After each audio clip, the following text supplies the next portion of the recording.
Bienvenidos, soy Moisés Naim desde Washington. Encantado de estar de nuevo con ustedes, como siempre. ¿Usted se ha preguntado alguna vez cómo debe ser la vida en una cárcel cubana? ¿Cómo es eso de ser preso político en Cuba? ¿Cómo es el día a día? ¿Cómo se vive? ¿Cómo se sobrevive? Y sobre todo, y muy importante, ¿cómo se sale de ahí? Bueno, hoy tengo en el estudio un invitado muy especial. Nos va a responder a estas preguntas y muchas más. Su nombre es Alan Gross. Gross estuvo 5 años en una cárcel cubana tras haber estado trabajando en la isla para una empresa estadounidense. Su misión, llevar internet a ciertos grupos dentro de Cuba. Para sus críticos, este hombre es un espía, es un criminal que intentó socavar, atentar contra la seguridad del régimen cubano. Pero sea cual sea la verdad, de algo no hay duda. Alan Gross y su muy controversial liberación, su libertad, en el 2014 jugaron un rol importante en los históricos eventos que llevaron a la reanudación de las relaciones diplomáticas entre Cuba y Estados Unidos. Así es, aunque su nombre le parezca poco conocido, Alan Gross es un protagonista de esta épica de dos países que durante años fueron enemigos e intentaron acercarse hace un par de años. Hoy Gross nos hablará de su experiencia en Cuba, de su encarcelamiento y de su inesperada libertad. También le preguntaré por sus opiniones sobre el futuro del régimen cubano, después que Raúl Castro deje la presidencia el año próximo, tal como él mismo lo ha anunciado. Aquí está. Bienvenido al programa, señor Gross. ¿Cuánto tiempo estuvo usted en la cárcel en Cuba? 1841 días. Cuando fue detenido, ¿cuánto tiempo pensó que estaría en prisión? Inicialmente no me di cuenta que estaba siendo arrestado. Cuando me sacaron del hotel, me llevaron a una instalación de inmigración. Era como un garaje con una reja de alambres y estuve esperando ahí como 1 hora. Pensaba que me iban a deportar, lo cual hubiese estado bien porque de todas formas yo salía del país al día siguiente. Pero no. De ahí me llevaron a un sitio llamado Villa Marista, una especie de cuartel regional y cárcel. Después me enteré que era ahí que tenían a la mayoría de los presos políticos. Este es su 5º viaje a Cuba. ¿Qué estaba haciendo? Me había contratado una empresa que trabajaba con la Agencia de Estados Unidos para Desarrollo Internacional, USA, para un proyecto que llevaría Internet a 3 comunidades en Cuba. No era nada político. Era un proyecto técnico. Me pidieron hacer este proyecto sin que yo lo buscara y acepté. Sus críticos no le creen. Dicen que usted es o supremamente ingenuo o que es un espía de los Estados Unidos. Uno de sus críticos dice esto, por ejemplo. A Gross no solo le pagaron cientos de miles de dólares para subvertir al gobierno cubano. Él sabía que al conectar redes de internet prohibidas estaba rompiendo la ley en Cuba. ¿Qué le contesta? Pues está equivocado. No sé cómo yo solo podría derrocar al gobierno de Cuba. En la seguridad de la aduana revisaron todo mi equipaje y me preguntaron qué iba a hacer y yo les dije. Fui muy claro y transparente. No trabajé a escondidas, sino en plena luz del día. ¿Hubo represalias por parte del gobierno de Cuba, de sus servicios de inteligencia, de seguridad, contra las personas y grupos con las que usted estaba trabajando? Fue algo que me atormentó por varios años, el no saber si alguna de las personas con las que trabajé había sido arrestada. Finalmente descubrí que no. A algunos los interrogaron, pero nadie terminó en prisión. Y mientras todo esto pasaba, por supuesto, usted estaba sometido a fuertes interrogatorios por parte de las autoridades cubanas acerca de cuál era su verdadera misión en Cuba. Me acusaron de ser un agente de la CIA o un miembro de la inteligencia de Israel, lo cual, como sabemos, es falso. Me pidieron que anotara en un papel todo trabajo de consultoría que hubiese hecho en los últimos 25 años, con qué clientes y cuánto me habían pagado. Y usted ha dicho que fue mantenido en condiciones muy duras, con todo tipo de restricciones, que condujeron a una privación sensorial, donde los sentidos, donde su relación con el resto del mundo estaba muy, muy limitada. Durante mi primer año en prisión, pude ver la luz del sol por apenas 20 minutos en total. Pasaba casi todo el día en un pequeño cuarto con otros cubanos. No podíamos salir. Nos traían la comida a la celda. No tenía televisión, ni radio, ni revistas, ni libros. Ni siquiera tenía papel y lápiz. No tenía estímulo mental de ningún tipo. Mantenían las luces encendidas las 24 horas, así que tuve que aprender a dormir con una toalla sobre mis ojos. Creo que nunca dormí profundamente durante ese primer año.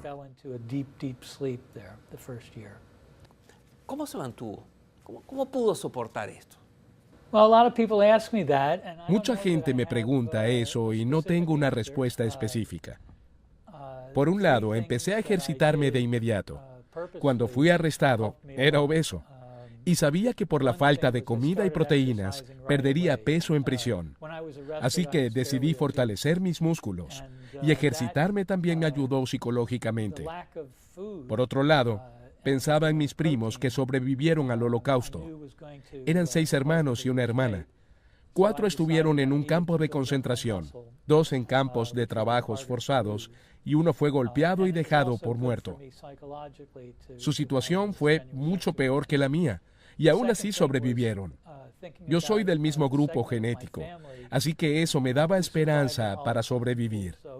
Y finalmente, el humor fue un aspecto muy importante. Trataba de mantener una actitud positiva, de buscarle el lado gracioso a las cosas. Y eso fue fácil. Las cosas estaban muy mal en Cuba. ¿Quiénes eran sus compañeros de calabozo? Cubanos, always cubanos. Cubanos, todos cubanos. He mantenido contacto con 2 en particular. Uno está en Estados Unidos. Su nombre es Rolando García, un tremendo tipo.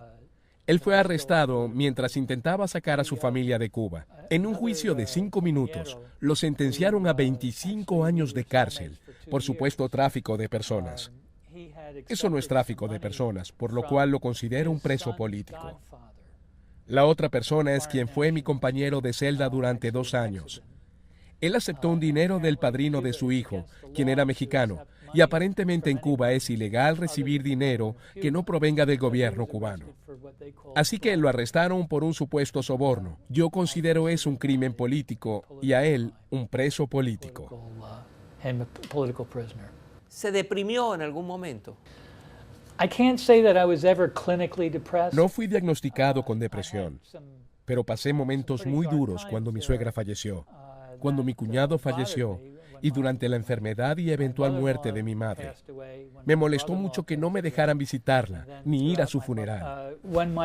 Cuando mi madre fue diagnosticada con cáncer terminal, intentamos convencer al gobierno cubano que tuviera la misma cortesía conmigo que el gobierno de Estados Unidos tuvo con uno de los prisioneros cubanos del grupo conocido como Los Cinco, quien pudo ir a visitar a su hermano enfermo en Cuba. ¿Con qué frecuencia permitían la visita de sus familiares?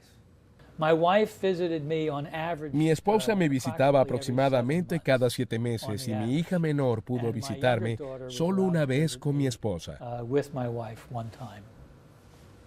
¿Cómo se enteró de que iba a ser liberado? Es gracioso. Un mes antes de que me liberaran, cuando ya teníamos televisión en la celda, vi mi imagen en la televisión cubana por primera vez. Así que sospeché que algo distinto estaba ocurriendo. 2 días antes de que me liberaran, hablé con mi esposa y mi abogado. Me dijeron que vendrían a recogerme en el avión del presidente de Estados Unidos, Air Force One, pero no me lo creía. No fue sino hasta que regresé a mi celda la noche antes y la encontré vacía que me di cuenta de que sería liberado. ¿Y qué pasó al día siguiente?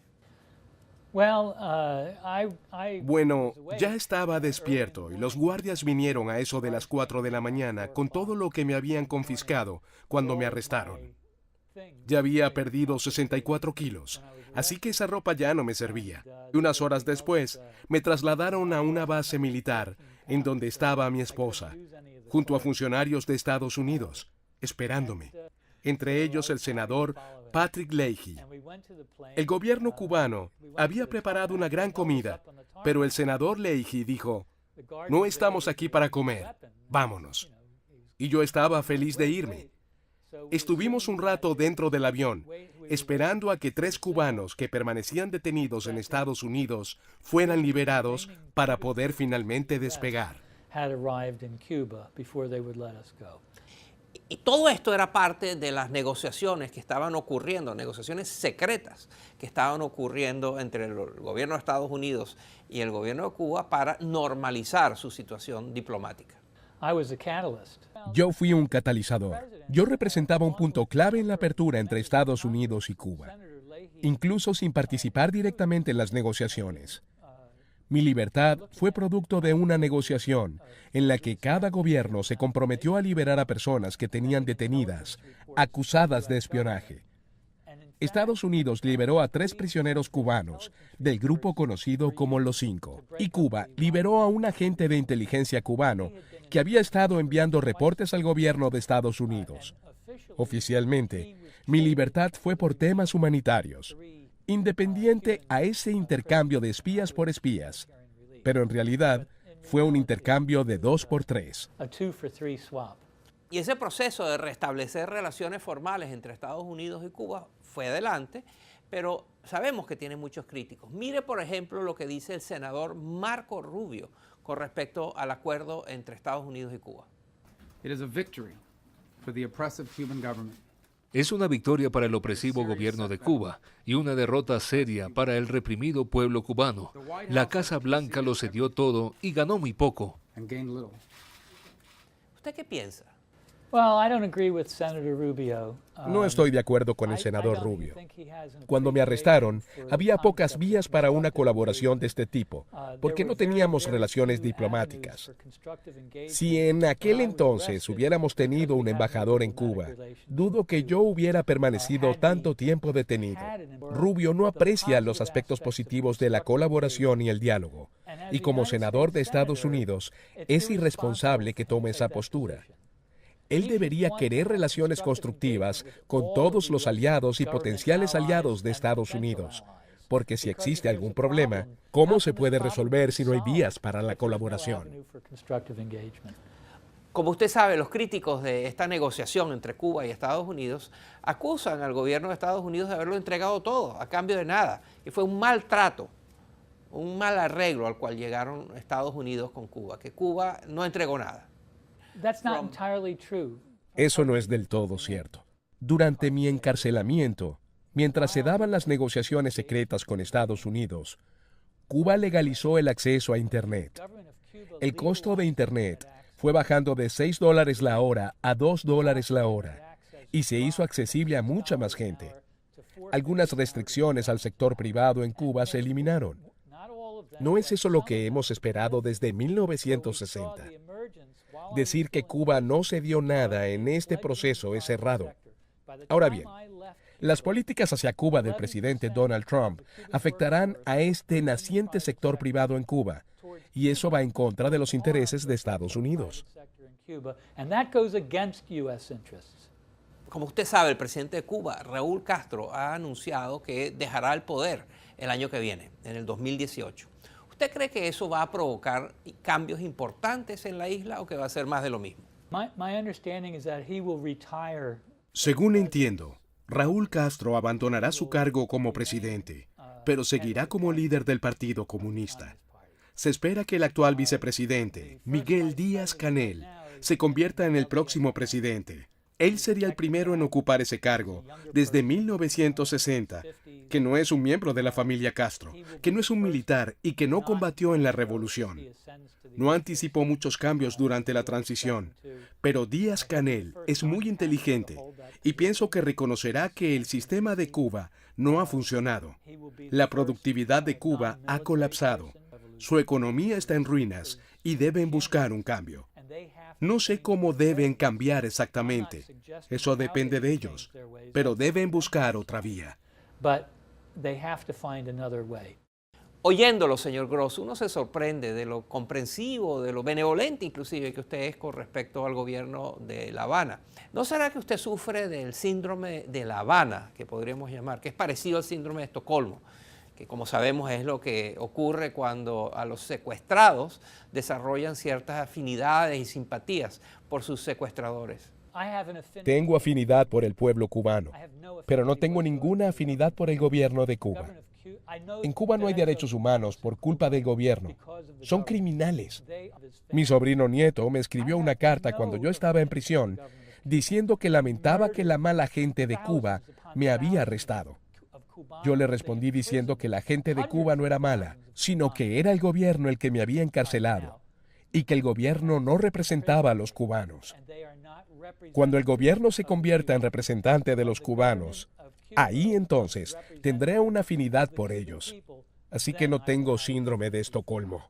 Stockholm Syndrome, I don't think so.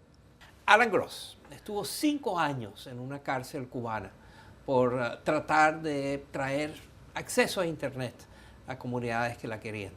Ha sido maltratado, ha sido hostigado, pero sigue teniendo una visión optimista hacia el futuro de Cuba cuando el régimen que ahora lo gobierna no siga en el poder. Muchas gracias, señor Gross.